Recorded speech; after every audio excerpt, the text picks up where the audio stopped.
Is it ready?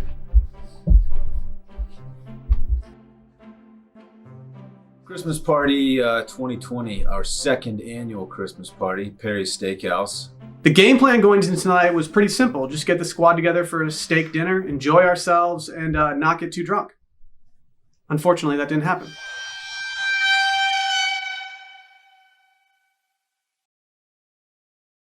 The three best times in any company are Memorial Day when you get it off, Labor Day when you get it off, and the Christmas party, because you get to drink on the company dime. No questions asked. The plan was originally to do some sort of cocktail hour at Brett's place. The Merryman Christmas cocktail hour or happy hour, I don't even know what it's called at this point. Brett's having a real branding issue. It got canceled for some reason, and there was really no clarity around it. I made the decision to cancel the MCCH. To be clear, I wasn't even going to go, but I just wanted the option to go. He blamed it on COVID, which didn't make a ton of sense because that same group met up at the restaurant. I think Brett might have just botched his famous buffalo chicken dip one too many times, and he just eventually just called it quits. The Merryman Christmas Cocktail Hour will return. It just wasn't the year for it. With Brett's pregame cancel, we just decided all to meet at the steakhouse. I was the first to arrive with Caroline. I was second.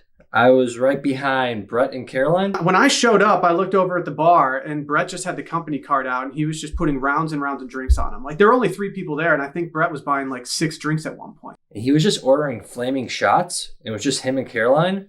So that was weird. I get the vibe that Brett was there early.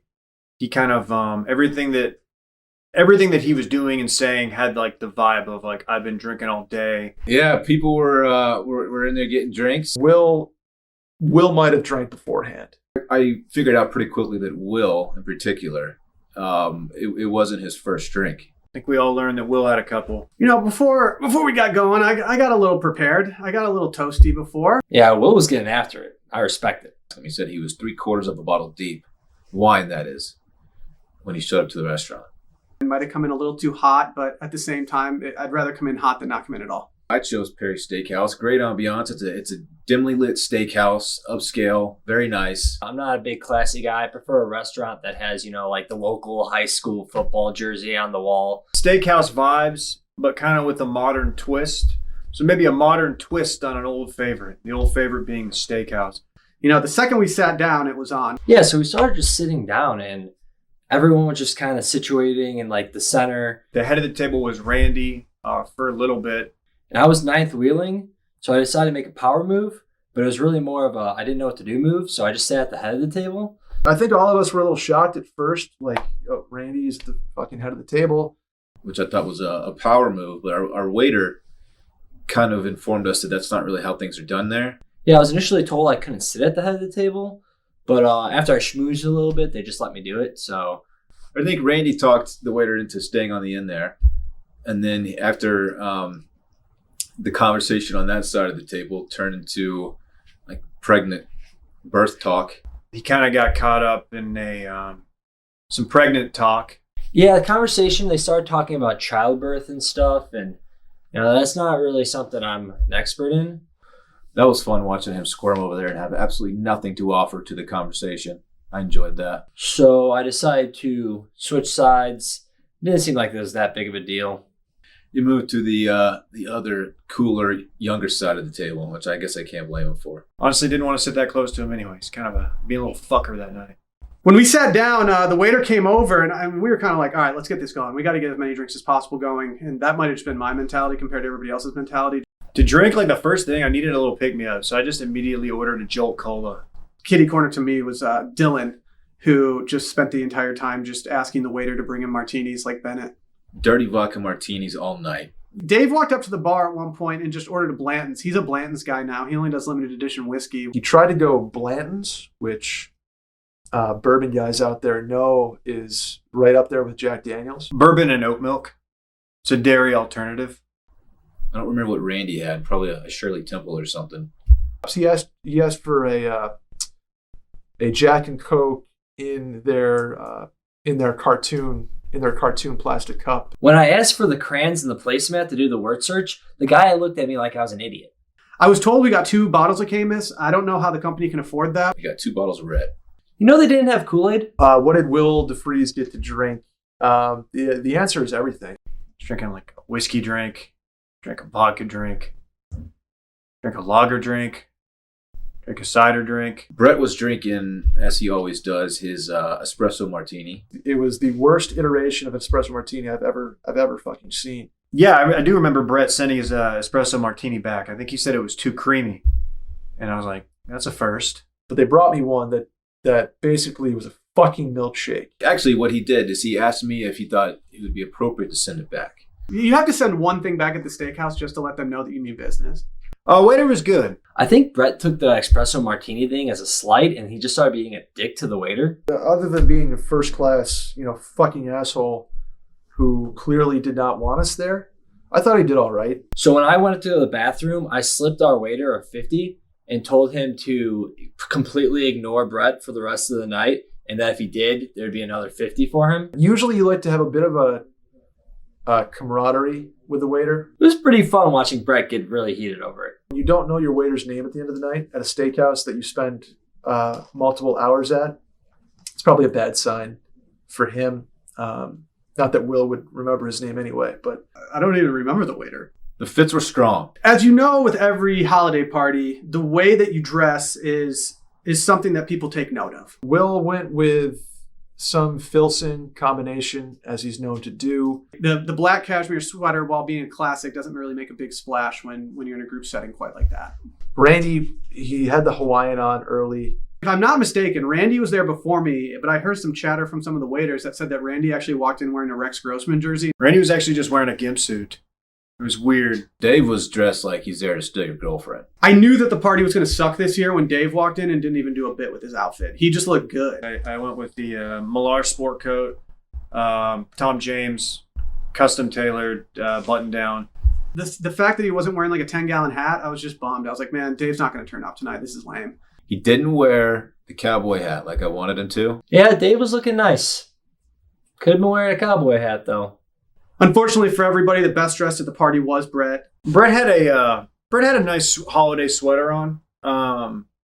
Brett's in his 20s, so that stuff plays. I went with a hand knit Dale, which is Norwegian. Brett kept on making sure we all knew that his sweater was Norwegian knit. As I said before, I was wearing hand knit Norwegian. Like we had to know that it was from Norway or something like that. A hand knit Norwegian sweater. It's probably the nicest thing I own, nicest thing you can put on your body. Dylan had some kind of t-shirt on that said that he was internet famous and you weren't allowed to touch him underneath his actual thing, like his oatmeal sweater. Well, okay, here's the deal. I got dressed, and my sweater has kind of a loose-fitting neck, and I didn't want my undershirt showing, which I think is pretty normal. We were like, dude, show us the shirt. But not only was he wearing the shirt, he was wearing it just solely as an undershirt to his sweater. He had cut the neck out of it, so he scoop necked it. Pretty disappointing when you think you know a guy and he decides to wear a t-shirt that said, "Don't touch me, I'm internet famous." I guess he doesn't have undershirts. I don't really understand. I know undershirts are out, but I feel like every dude has 3 or 4 Hanes in the back of their dresser. When we first sat down and we started to order, I had 3 ambitions at the steakhouse. I wanted a martini, I wanted a seafood tower, and I wanted a bone-in filet.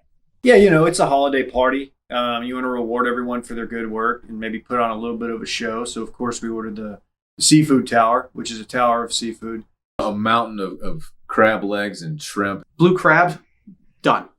Lobster tails, done. I had never seen a seafood tower before, so that was cool. Randy ordered 2 seafood towers and was pointing at them, being like, "This is why 9/11 was a controlled demolition." I'm like, "No, Randy, we're not doing that here." And he's like, "No, look at building 3." And I was like, "No, we're not talking about that." Is there any truth to Dylan asking for a glizzy tower? Dave got a wedge salad, which, I think that's pretty standard. If you know him, you know he's a wedge salad guy. You think wedge salad, you think Dave Ruff. I did get a wedge salad. It's kind of my go-to. Big wedge salad guy. To see the wedge salad come out, I think he was pleased with it. I think we were all pleased. Yeah, luckily, the saving grace of this Christmas party is that the food at this place is just phenomenal. I went with the bone-in ribeye. And the thing about it is, the bone is in. I went with what I knew was going to be good. I went bacon wrapped scallops, and I went with the bacon wrapped filet. I had a pork chop.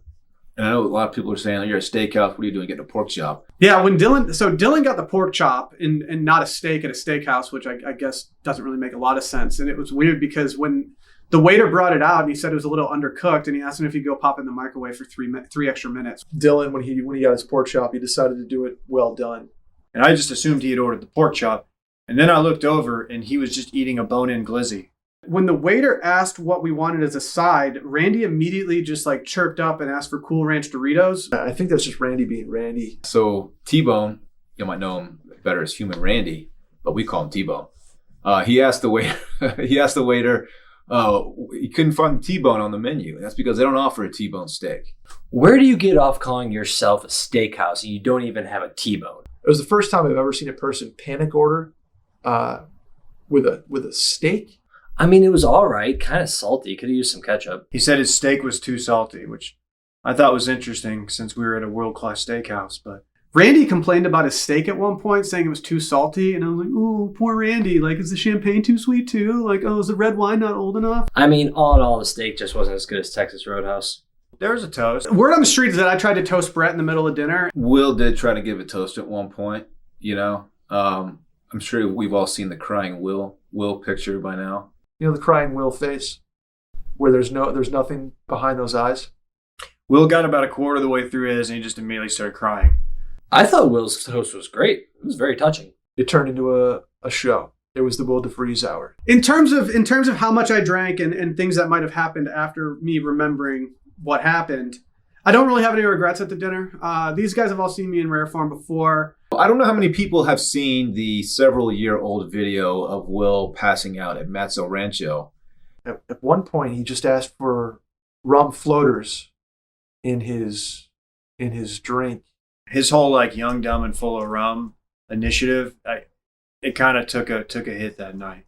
Yeah, I don't really know why we would go to a restaurant that doesn't offer free rum floaters. Yeah, you don't do rum floaters at a upscale steakhouse, Will. What do you think this is? This isn't Wilmont's, dude. Hands could have been thrown, and nobody needs that, especially in these trying times. He got a little out of hand. I think Sally did a good job calming him down, but you just can't go in expecting that at a place like that. There's going to be people out there that say that I might have reached across the table and taken some seafood out of somebody's pasta. Whether or not that's true is up for debate. He's a fun blackout though. He's not one of these aggressive types, except for of course the rum floater incident with the waiter. Other than that, he's pretty pleasant to be around. Yeah, Dylan used his own card to pay. I don't really know what the thinking there is. Here's the thing. I was several martinis deep. He tried to spin it off like, oh man, I must have been so drunk I paid with my own card. Our company credit card is a Chase card, Chase Sapphire card. My personal credit card is a Chase Sapphire card. So he said it was just a classic mix-up where he went to reach for the card. A lot of people are saying, oh, he's just trying to get points. You'll get reimbursed for it. He's always chasing points. He's always been a points guy. He might have just wanted the points. I know he's been struggling lately. The tip was... Dylan wanted to go like 8%, which we thought was all a little low. It was a very fair tip. Dylan doesn't tip. Really? There's no gram. Nobody got a gram off. No, and I'm still salty that we didn't get a gram off because I asked. You got to do better when it comes to gramming. You know, we could have really done something there. We could have really done numbers. But the fact that none of us got a gram off from this party is just absolutely devastating. If you're going to spend that much on a dinner, you need to at least get internet clout out of it. To be fair, I think I got one off the next day at DC Rough on Instagram. Will got one of me. Bless him. I'm almost 90% positive that Brett wanted to sit directly across from me solely so I could take Instagrams of him all night. And somehow it worked, unfortunately. I sat across from Will, too. He didn't take shit. Nobody went live. Just didn't feel like it was appropriate. We did live tweet, though. Will sort of got to the point where going live was going to be a detriment. And we were going to be saying things we shouldn't be saying. Anytime you go live after 10 p.m., everyone knows that you're blackout drunk anyway. It's probably a better move for the company as a whole. Yeah, we decided to do nothing afterwards, so I just went home and got high and ate gummy worms. I remember after the dinner was over, one of my final memories was just Dylan begging everyone to go to some place that was named after like a native flower of Texas. Yeah, look, I don't want to go to Yellow Rose, guys. My strip club days are way behind me. Yeah, I don't think anybody did anything. I know I went home, I made one more whiskey and milks, and played Xbox for the next 2 hours. I mean, I think what happened was I got in an Uber and went home, but it's a little hazy. The jury's kind of out on whether or not the restaurant liked us. I think they like it when a Christmas party comes in and they just throw their checkbook at them. But at the same time, I don't think they like it when people fall asleep into a Negroni. I don't think anybody was particularly happy with our group being there. No, the restaurant didn't really like us. I got that vibe. No, the restaurant did not like us. We were loud. We were obnoxious. I think the place loved us. We brought such an energy to it. We were great. But yeah, no, it was solid all around. Very merry. But yeah, I don't think they'd have us back.